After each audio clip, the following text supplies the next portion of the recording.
Even the greatest achievers, those who accomplish the most amazing accomplishments, suffer disappointment. The applause dies down. The achievement is forgotten. People forget about them. And even the memory, even the person's own memory fades. If that's true of the great people, the famous people, it's certainly true of us. We suffer disappointment after disappointment. And where do we turn to? What refuge is there?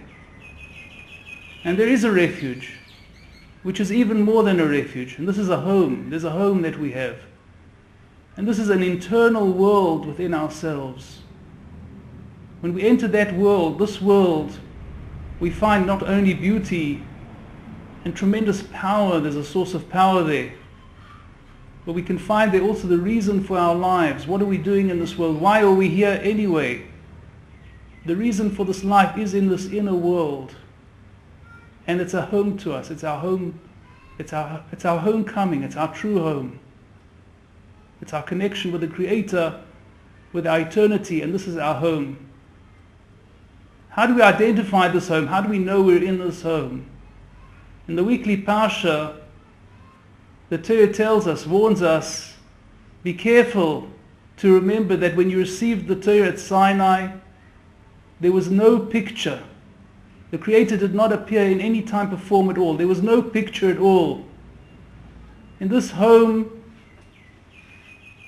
to be in this home is to have all of our senses, to be dead to all of our senses. We don't see anything. We don't hear anything. There's no smell, taste, touch.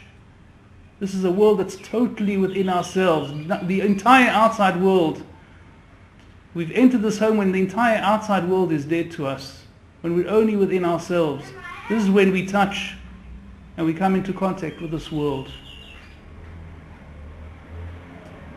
This week, more than any other weeks, we experienced desolation and destruction. The desolation and destructions which have been throughout Jewish history and which have been concentrated in this week.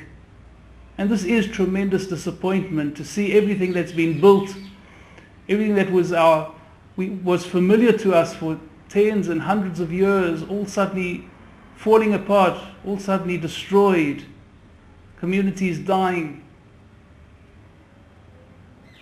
But at the end of this week we're told that we have to find comfort. What's this comfort? Where's this comfort? Maybe this is the idea, that when everything around us seems to be crumbling and falling apart and breaking down, this forces us into our inner place, into our inner home. And there we make contact with the source of all life. And this is the greatest comfort of all.